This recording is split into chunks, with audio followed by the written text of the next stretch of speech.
Good morning, guys. Welcome to my Monday morning rants for Monday, the 10th of January, 2022. I was meant to catch up with my B fam, my brother from another mother, Christian, who lives out west, and we were meant to watch the Matrix, the new Matrix film at a mate's house who had a 4K projector and an amazing surround sound system. Uh, it would have been sick, but I just didn't have the energy to go out there and see it. So Christian did the next best thing, the legend that he is. He gave me access to his American HBO account so I could watch The Matrix at home on my new TV, which I did with the sound up, lights out.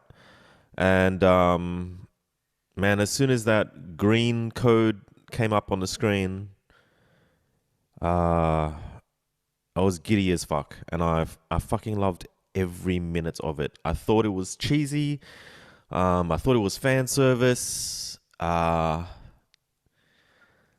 I didn't think it was anywhere near the masterpiece that the first film was, and I'm such a huge fan of the first film. It was the intro to that with Trinity running across the roofs. That was all shot on Reservoir Street in Surrey Hills at the time when I was running a design business there. So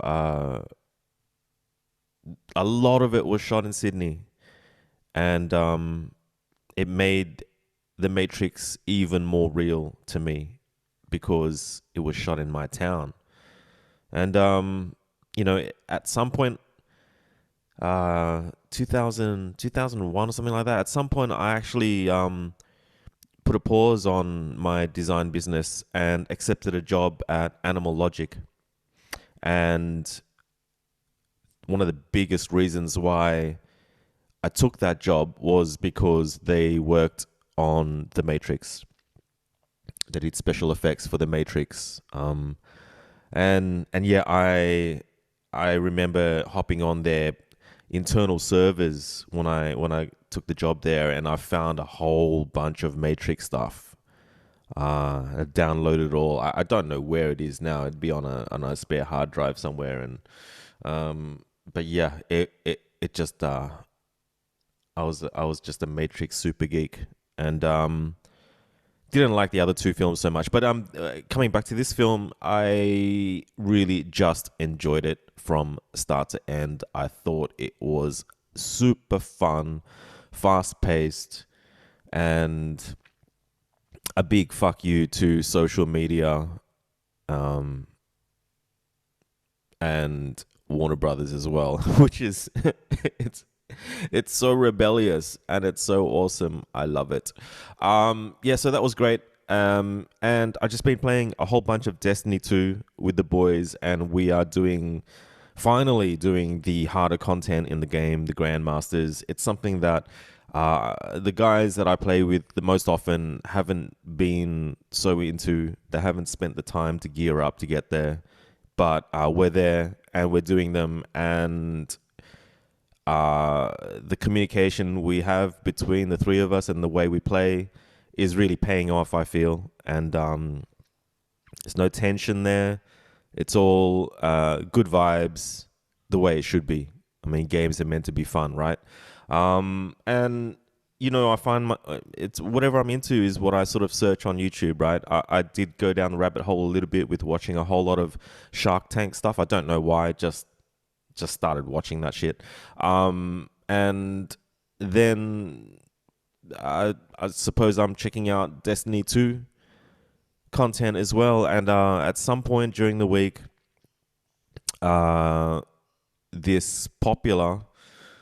of the most popular new sort of Destiny 2 streamers got in a bit of trouble where he uploaded a best of 2021 video, and within the first minute there's a clip of him shoving his dog out of the way in a really forceful manner. And this guy is huge. He's a beefcake. He is like massive dude, and he's got a big dog. It's a Doberman, but Doberman goes in to sniff something that he was holding, and the way he shoved the dog back, and the dog flew back and hit a mini fridge, which was behind his chair.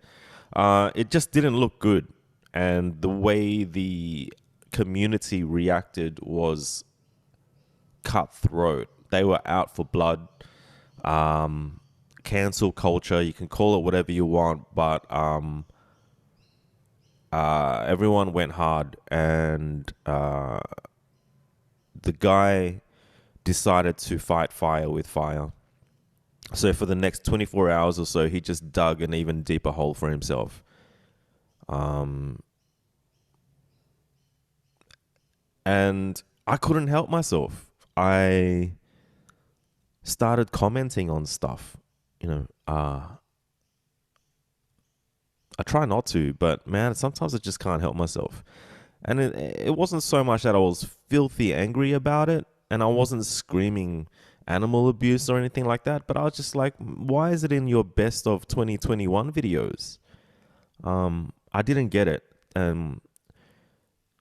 Turns out that his editor put it in and he didn't know it was in there. He just uploaded the video. You can't blame the editor though. I mean, the video is still up there. So I don't even understand why he doesn't just take it down. And then I started watching his reactions and him thinking that he's at the top, he's successful, and everyone's just jealous of that. And they're just trying to cancel him because they're jealous of his success. And basically just digging a huge hole for himself and not acknowledging that he did wrong. To some of the people that posted stuff on Twitter and posted the clip, he was yelling all sorts of profanities at him and telling them to put a dick in their mouths and stuff like that. He just lost it. But within I think 24 hours again after that, he just hopped back on his stream and said he didn't sleep, and he read all the comments despite his friends and family telling him not to. And he came out with a sincere apology, and he was quite real about it, as real as he could be. And I thought that was quite a good thing. It's interesting to see these young people who have so much more success than they probably imagined, thinking that they're kings because of the people that follow them. They've got this audience that just love them no matter what. His entire community came to defend him, and to defend this clip of him pushing his dog back forcefully. And that's the thing about this being a YouTuber and being an influencer and making millions from it. I mean, these guys have got to learn from their mistakes, right? And they're learning their mistakes on the job. So just reminds me of like Casey Stoner, the motorcyclist, who came out in his first interview and started paying out Mick Doohan and all the legends, and it was just young attitude. And when you're young, you're not used to it yet. You're not used to how to handle the media and how to present yourself. It's a lot like that. It's the same sort of analogy. And this guy admitted that he was being immature and unprofessional. And you know what? It's really going to help the guy going forwards. And even the comments that I was reading underneath his apology video were starting to become positive again. And not positive like pissing in his pocket, being a fan of his, but a whole lot of people who had never heard of him. Like myself, I had never heard of this guy, and I was commenting. And I was just happy for him that he's faced it and basically is on a path to becoming a better human. He's just figuring shit out. So that was a drama that I didn't mean to get involved in, but man, I was just sitting there refreshing and looking for videos and other people's opinions on it. And it's it's sadly it is like entertainment, especially when someone's shooting themselves in the foot and making their lives harder for themselves. But as soon as I saw that apology video, I'm like, well, that's it then. Um, Good stuff. Good on him. All the best. So, yeah. In other news, I have like a mild case of food poisoning because I probably uh, I ordered some stuff that was just not really the stuff that I order from Woolies because of COVID, I think. I mean, it's just gotten so bad in Sydney that nothing was available. So I just ordered some cheaper meats and shit. And you probably shouldn't eat that stuff medium rare. I've probably just got like some sort of fucking bacterial issue, and my stomach is cramping pretty bad to the point where I really struggled to get out of bed this morning, and I thought I wasn't going to do this, and I was going to do the podcast on Wednesday or Thursday morning whenever I felt better, but I just thought, fuck it, stop being a pussy. You can do this. So anyway, guys, I'm out of here. I'm gonna rest up, and I shall catch you guys in the next one. See yous.